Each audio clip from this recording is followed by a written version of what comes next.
Hello दोस्तों, आज के इस वीडियो में हम लोग एडजेक्टिव के बारे में पढ़ेंगे। यानी कि विशेषण क्या है, यानी कि एडजेक्टिव क्या है, कितने प्रकार के होते हैं और इसको किस प्रकार से यूज किया जाता है सेंटेंस में, और इसको कैसे पहचानें, इन सब चीज़ों को हम लोग इस लेसन में हम लोग देखेंगे। तो चलिए शुरू करते हैं।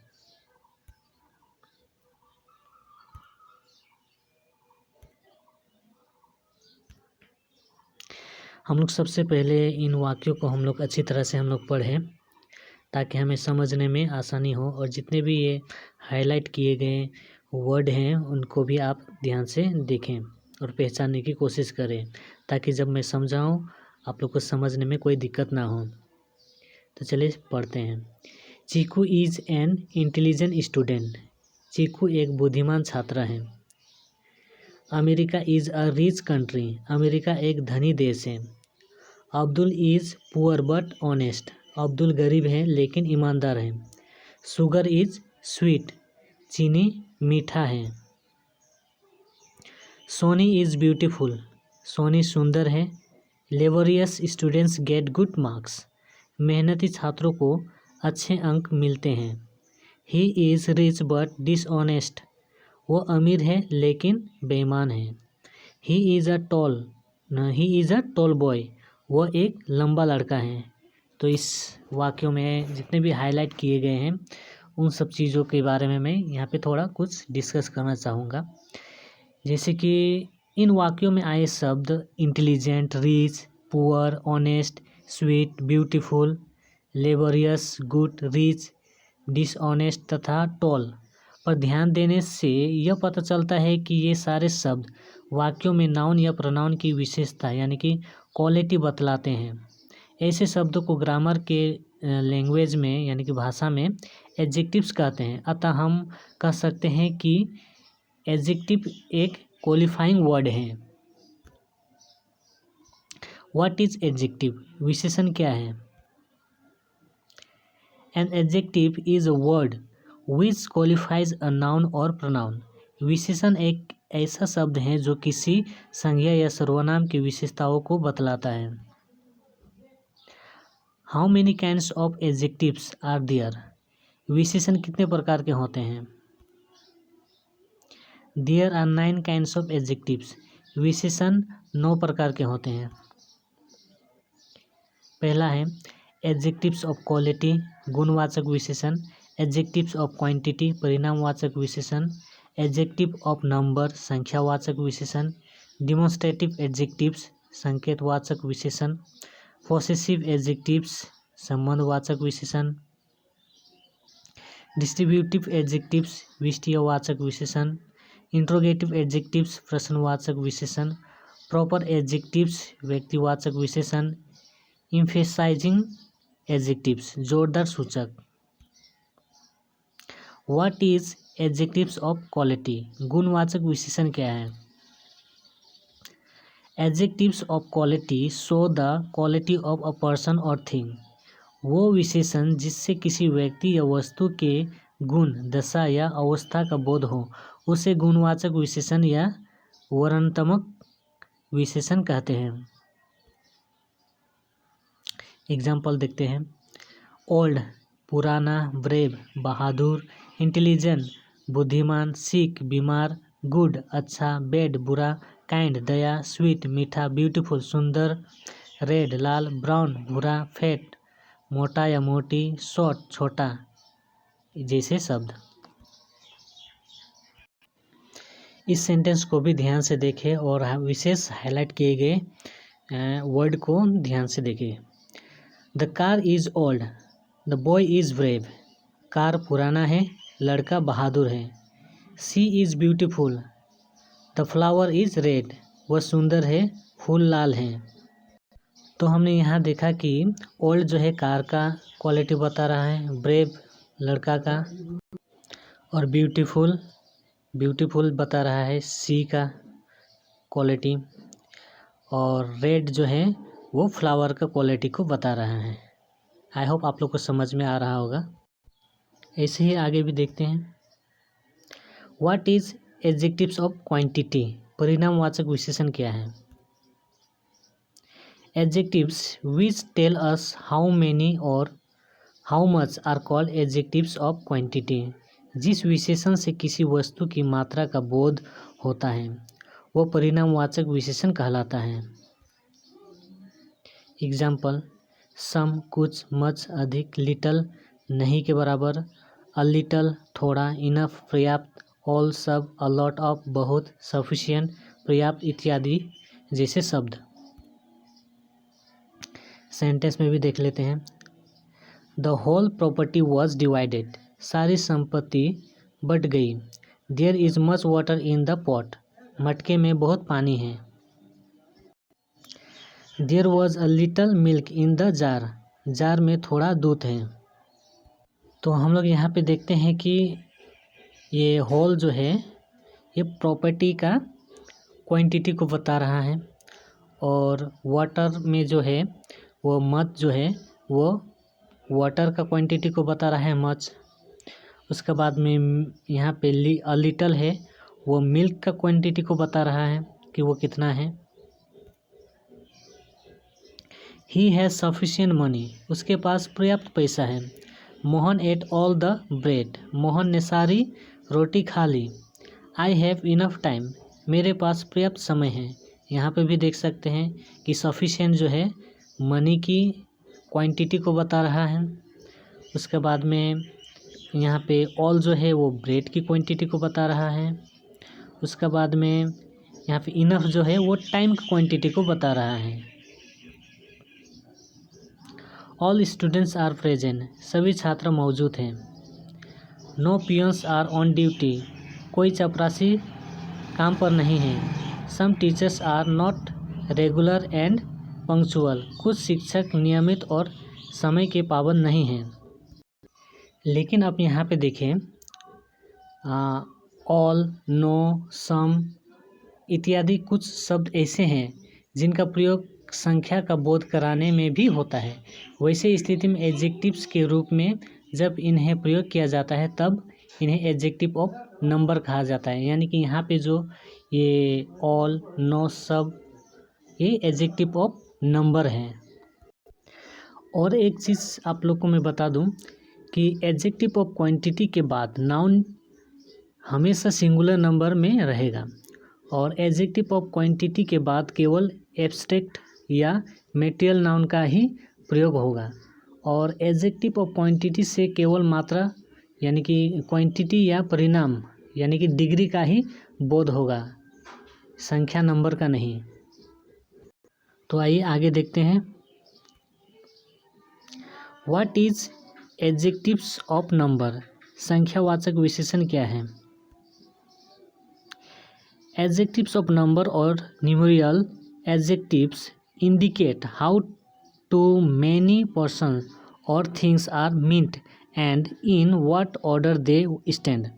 जिस विशेषण से व्यक्ति या वस्तु की संख्या या क्रम का बोध होता है उसे संख्यावाचक विशेषण या अंक विशेषण कहा जाता है। एग्जाम्पल देखिए, सम कुछ, मैनी बहुत, फ्यू थोड़ा, नो कुछ नहीं, इनफ पर्याप्त, ऑल सब, सेवरियल कई, वन एक, टू दो, एनी कोई, फर्स्ट पहला, सेकंड दूसरा इत्यादि। सेंटेंस में देखिए, राम हैज़ 2 पेन्स, राम के पास 2 कलम हैं। The horse has 1 tail and 2 eyes, घोड़े का 1 पूंछ और 2 आँखें हैं। तो देखिए यहाँ पे समझ में आ रहा है कि 2 जो है ये पेन के नंबर को बता रहा है कि वो कितना है। उसका बाद 1 जो है वो टेल के नंबर को बता रहा है कि वो कितना टेल है। उसके बाद में यहाँ पे 2 जो है वो भी आइस के नंबर को बता रहा है। Mohan was a first man to come, Mohan आने वाले पहले व्यक्ति हैं। तो देखिए यहाँ पे भी फर्स्ट जो है ये मैन के नंबर को बता रहा है। कहने का मतलब ये है कि इस प्रकार हम देखते हैं कि एडजेक्टिव्स ऑफ नंबर की संख्या काफ़ी है। इनमें से कुछ एडजेक्टिव्स का प्रयोग क्वांटिटी यानी कि मात्रा या डिग्री परिणाम बतलाने के लिए किया जाता है, तब इन्हें एडजेक्टिव ऑफ क्वांटिटी कहा जाता है। जैसे सम, कुछ, ऑल, सब, नो, कुछ नहीं, इनफ, काफ़ी इत्यादि। There are two kinds of adjective of number. संख्यावाचक विशेषण के दो भेद हैं। पहला है डिफिनिट। तो हम पहले डिफिनिट समझ लेते हैं। डिफिनिट क्या है? डिफिनिट यानी कि निश्चित, हिंदी में कहे तो निश्चित, जिससे निश्चित संख्या का बोध हो उसे ही हम लोग निश्चित यानी कि डिफिनिट कहेंगे। जैसे उदाहरण देखिए, 1 1, 2 2, 3 3, ये निश्चित है, हमें पता है 1 1 है, 2 2 है, 3 3 है, तो इसीलिए इसको हम लोग डिफिनिट कहते हैं। जैसे कि नीचे और है 5th 50, उसके बाद है 5th 5वां, तो इस प्रकार से। और दूसरा देखते हैं, और दूसरा है इनडिफिनिट, अनिश्चितकालीन, यानी कि जिससे अनिश्चित संख्या का बोध हो उसे हम लोग इनडिफिनिट यानी अनिश्चितकालीन कहेंगे।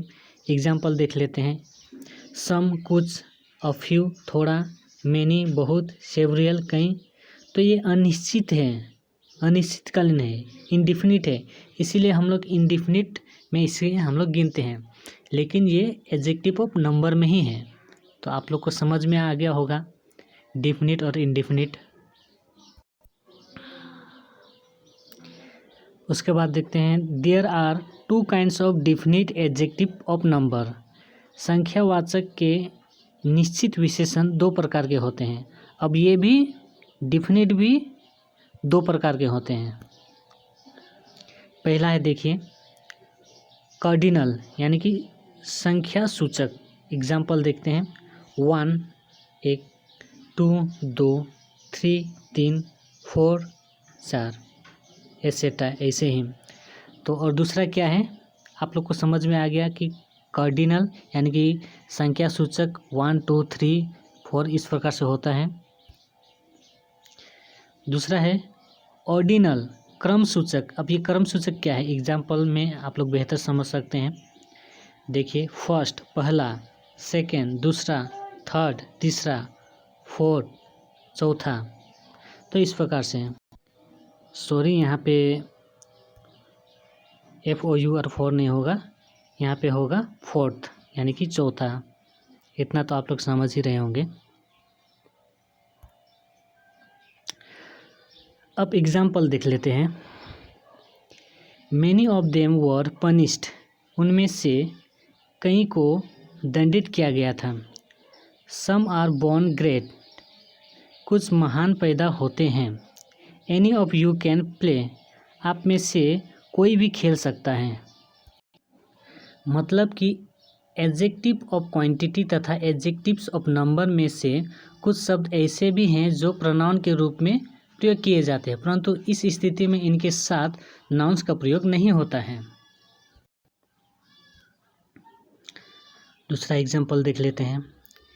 फ्यू पे देयर फीस ऑन टाइम, थोड़े लोग समय पर अपनी फीस का भुगतान करते हैं। All are sure to die, सबका मरना तय है। One should keep one's promises, अपने वादों को निभाना चाहिए। समझ में आ रहा है? और देखते हैं, अब यहाँ पे भी देखते हैं। आई हैव सम शुगर, यानी कि यहाँ पे जो सम आया है वो एडजेक्टिव ऑफ क्वांटिटी है, यानी कि मेरे पास कुछ चीनी है। कुछ चीनी यानी कि परिणाम वाचक विशेषण में है। उसके बाद में आई हैव सम बुक्स, यहाँ पे भी सम आया है, लेकिन यहाँ पे जो है वो एडजेक्टिव ऑफ नंबर है, क्योंकि बुक्स को हम लोग नंबर में गिनते हैं, शुगर को हम लोग क्वांटिटी में तोलते हैं। तो इस प्रकार से हम लोग को पहचानना होगा कि कौन सा एडजेक्टिव ऑफ क्वांटिटी है, कौन सा एडजेक्टिव ऑफ नंबर है। फिर आगे देखते हैं, सम आर ऑनेस्ट, कुछ ईमानदार है। कहने का मतलब यहाँ पे इनडिफिनिट प्रोनाउन में आया है। इनडिफिनिट प्रोनाउन यहाँ पे जो सम है, 3 जगह सम आया है, लेकिन सब जगह सम का मीनिंग कुछ और निकलता है, यानी कि जो एडजेक्टिव है उसका रूप बदल रहा है। पहले में एडजेक्टिव ऑफ क्वांटिटी है, क्योंकि वो शुगर के लिए आया है, शुगर को हम लोग क्वांटिटी में नाप तोल करते हैं। उसके बाद बुक के लिए सम आया है, ये इसको हम लोग नंबर में क्वांटिटी यानी कि गिनते हैं। उसके बाद में तीसरा नंबर में सम आया है, ये प्रोनाउन के जगह में आया है, इसीलिए हम लोग इसे, लेकिन ये कैसा प्रोनाउन है, इंडिफिनिट है, अनिश्चित है, इसलिए अनिश्चितकालीन सर्वनाम कहेंगे इसे। अब देखें, और मैनी एप्पल्स आर रोटेन, कई सेब सड़े हुए हैं। तो यहाँ पे जो मैनी है वो एडजेक्टिव ऑफ नंबर है। Many of them are hard working, यहाँ पे जो मैनी है वो इंडिफिनिट प्रोनाउन में आया है, यहाँ पे अनिश्चित है। समझ में आ रहा है? और देखते हैं, ऑल बॉयज़ वेंट अवे, यहाँ पे जो ऑल है वो एडजेक्टिव ऑफ नंबर के लिए आया है, क्योंकि बॉय को हम लोग नंबर में ही काउंट करेंगे। ही एट ऑल द फूड, यहाँ पे ऑल जो है वो एडजेक्टिव ऑफ क्वांटिटी के लिए आया है, यानी कि फूड को हम लोग नाप तोल करेंगे, क्वांटिटी करेंगे, तो इसीलिए हम लोग इसको एडजेक्टिव ऑफ क्वांटिटी की कैटेगरी में रखते हैं। तो इस प्रकार से हम लोग को पहचानना होगा। व्हाट इज़ डिमॉन्स्ट्रेटिव एडजेक्टिव्स, अब डिमॉन्स्ट्रेटिव एडजेक्टिव क्या है, यानी कि संकेतवाचक विशेषण क्या है। Adjectives which are used to point out some person और thing are called demonstrative adjectives. वैसे विशेषण जिनका प्रयोग व्यक्तियों या वस्तुओं को सूचित, इंगित या निर्दिष्ट करने के लिए किया जाता है उसे संकेतवाचक विशेषण कहते हैं। Example, this boy will stand first, I do not want to leave that house, such man are not faithful, ऐसे आदमी वफादार नहीं होते, these cows are mine and those are yours, ये गायें मेरी है और ये आपकी हैं। तो कहने का मतलब ये है कि जब दिस, दैट, दिस, दोज, सच के साथ नाउन रहे हो तब ये डिमॉन्स्ट्रेटिव एडजेक्टिव होंगे, और यदि नाउन नहीं रहे तो ये सारे शब्द डिमॉन्स्ट्रेटिव प्रोनाउंस होंगे। जैसे कि यहाँ पे देखिए डिमॉन्स्ट्रेटिव प्रोनाउन कैसे होंगे। This is Mohan, that is Shyam, यह मोहन है वो श्याम है। कहने का मतलब ये दिस और दैट जो आया है वो प्रोनाउंस की जगह में है, सब्जेक्ट की जगह में है, इसीलिए हम लोग इसे डिमॉन्स्ट्रेटिव प्रोनाउंस कहते हैं। लेकिन हमने पहले एग्जांपल में देखा कि इसके बाद में, जैसे कि दीज के बाद में क्या आ रहा है, काउज, काउज क्या है, नाउन है, तो इसे हम लोग डिमॉन्स्ट्रेटिव एडजेक्टिव्स कहेंगे, क्योंकि काउ के विशेषताओं को बता रहा है कौन, दीज, इसीलिए डिमॉन्स्ट्रेटिव एडजेक्टिव्स। आई होप आप लोग को समझ में आ रहा होगा। अब यहाँ देखते हैं, व्हाट इज़ पॉसेसिव एडजेक्टिव्स, संबंधवाचक विशेषण क्या है। पॉसेसिव एडजेक्टिव्स शो पोसेशंस, ओनरशिप और रिलेशंस, वैसे विशेषण जो अधिकार, स्वामित्व या संबंध का भाव व्यक्त करते हैं उसे संबंधवाचक विशेषण कहते हैं। एग्जाम्पल देखते हैं, my, our, your, his, her, its and their, तो ये क्या है, पॉसेसिव एडजेक्टिव्स है। सेंटेंस में भी देखिए, this is my village, its teeth are sharp, यह मेरा गांव है, इसके दांत तेज हैं। Your son is intelligent, his room is clean, आपका बेटा बुद्धिमान है, उसका कमरा साफ है। तो यहाँ पे हमने देखा माई, इट्स, योर, हिज, ये सब क्या है, पॉसेसिव प्रोनाउंस है। लेकिन और एक चीज़ है आपको ध्यान देना होगा कि देखिए यहाँ पे this is his, this pen is his, यहाँ पे प्रोनाउन है, यहाँ पे जो हीज आया है वो प्रोनाउन है। क्यों? हीज का प्रयोग जब प्रोनाउन के रूप में होता है तो इसके साथ नाउन का प्रयोग नहीं होता, इसीलिए ये हीज यहाँ पे प्रोनाउन है। What is distributive adjectives? विशिष्टवाचक विशेषण क्या है? Each, every, either and neither are called distributive adjectives when they are followed by a noun. प्रत्येक, हर कोई, या तो और ना तो विशिष्टवाचक विशेषण कहलाते हैं जब इनके बाद संज्ञा आती है। देखिए example, is student has a dictionary. Student संज्ञा है यानी कि नाउन है, इसके बाद आया है। एवरी मैन इज़ मॉर्टल, मैन से पहले एवरी यानी कि एवरी के बाद में मैन आया है, मैंने पहले ही बता दिया, तो थोड़ा आप लोग समझने की कोशिश कीजिए। Either boy is able to do this, कोई भी लड़का ऐसा करने में सक्षम है। नाइदर रोड वॉज क्लियर, एक भी रास्ता साफ नहीं था। जब इज, एवरी, आइदर तथा नाइदर के ठीक बाद कोई नाउन नहीं रहता है तब इन्हें डिस्ट्रीब्यूटिव प्रोनाउंस कहा जाता है। निम्नलिखित वाक्यों में इज, एवरी, आइदर तथा नाइदर का प्रयोग डिस्ट्रीब्यूटिव प्रोनाउन के रूप में हुआ है। कैसे? देखिए डिस्ट्रीब्यूटिव प्रोनाउन कैसे है। Each of them is laborious, उनमें से प्रत्येक मेहनती है। ईच डिड इट ब्यूटीफुल, यहाँ पे आप देखिए कि ईच के बाद कोई नाउन नहीं है, इसीलिए ये डिस्ट्रीब्यूटिव प्रोनाउंस है। समझ में आ रहा है? नेक्स्ट देखते हैं, व्हाट इज इंट्रोगेटिव एडजेक्टिव्स?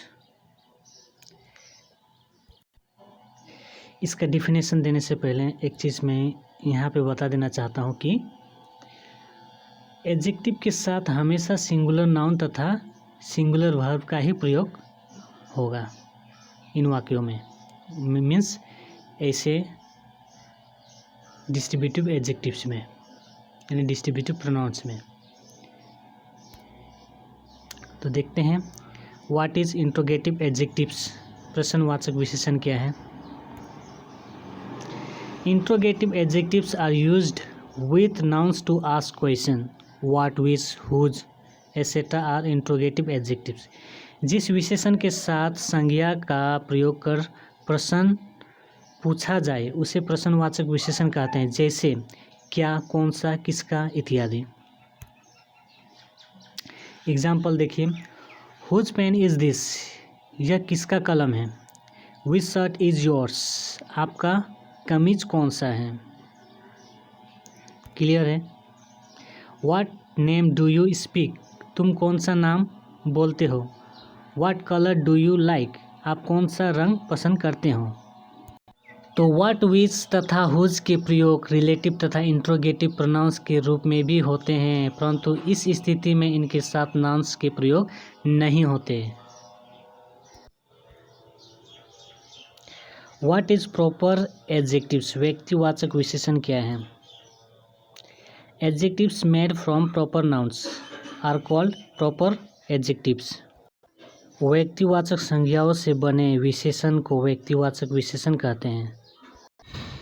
कैसे देखते हैं एग्जाम्पल देखिए, Ram is an Indian citizen, Ram एक भारतीय नागरिक है। He is an Russian leader, वह एक रूसी नेता है।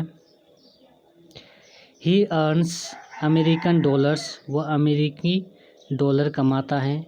Jiang is a Chinese poet, Jiang एक चाइनीज़ कवि हैं। आई do not like European culture, मैं यूरोप की संस्कृति पसंद नहीं करता हूँ। यूरोप की संस्कृति पसंद नहीं करता हूँ, ये सिर्फ एग्जाम्पल है, इसको डीपली मत लीजिएगा। मैं यहाँ पे आप लोगों को क्या समझाने की कोशिश कर रहा हूँ वो ध्यान दीजिए। तो यहाँ पे हमने देखा कि इन वाक्यों में शब्द जो आए हैं इंडियन, रूसियन, अमेरिकन, चाइनीज़ तथा यूरोपियन ये प्रॉपर एडजेक्टिव्स हैं तथा ये क्रमशः इंडिया, रूसिया, अमेरिका, चाइना तथा यूरोप से बने हैं, तो इसीलिए इसको हम लोग प्रॉपर नाउन्स कहते हैं। और जिस प्रकार प्रॉपर नाउन्स बड़े अक्षर से प्रारंभ होते हैं, उसी प्रकार प्रॉपर एडजेक्टिव भी कैपिटल यानी कि बड़े अक्षर से प्रारंभ होंगे। What is emphasizing adjectives? जोरदार सूचक क्या है? Emphasizing adjectives lay stress on the preceding noun. The words used to emphasize a noun are called emphasizing adjectives. किसी न किसी संज्ञा पर जोर देकर कहा जाए वैसे शब्द को जोरदार सूचक कहते हैं। इन सेंटेंस को हम लोग ध्यान से देखें। This is the very book I wanted. यह वही किताब है जो मैं चाहता था। This the same problem which I am facing. यह वही समस्या है जिससे मैं गुजर रहा हूँ। कहने का मतलब ये है, मैं ये समझाना चाहता हूँ कि ये जोरदार सूचक इसीलिए कहा गया है हिंदी में, यानी कि एम्फेसाइजिंग एडजेक्टिव्स इसीलिए कहा गया है क्योंकि ये जोर देकर बोला जा रहा है। वेरी बुक कहने का मतलब वही किताब, सेम प्रॉब्लम वही समस्या। आप समझ रहे हैं ना। और एक देख लेते हैं उदाहरण। I did it with my own choice. मैंने ये अपनी इच्छा से किया। He saw the thief with his own eyes. उसने चोर को अपनी आँखों से देखा है। ओन चॉइस अपनी इच्छा, ओन आइस अपनी आँखों से।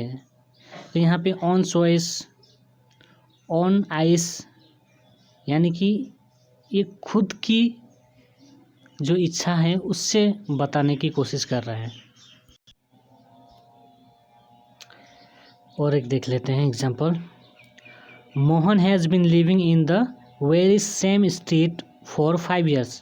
मोहन 5 सालों से उसी गली में रहते आ रहा है। उसी गली में, ये जोर देकर बोला जा रहा है, उसी गली में। तो मेरा कहने का मतलब ये है कि जब भी जोर देकर बोला जा रहा हो कोई शब्द, तो उसे हम लोग एम्फेसाइजिंग एडजेक्टिव्स कहेंगे, यानी कि जोरदार सूचक कहेंगे। तो आई होप इस वीडियो में आप लोग को एडजेक्टिव्स के बारे में पूरी जानकारी मिल गई है। होने तो ये 1 दिन या आधे घंटे में ये चैप्टर ख़त्म होने वाला नहीं है, फिर भी मैंने कोशिश किया इसे आप लोग को समझाने के लिए। अगर आप नहीं समझे तो इसे रिपीट करके भी देख सकते हैं। बार बार देखने से आप लोग को समझ में ज़रूर आएगा। तो thank you for watching this video. और मेरे और भी वीडियो देखने के लिए आप लोग डिस्क्रिप्शन में जाके भी वीडियो देख सकते हैं।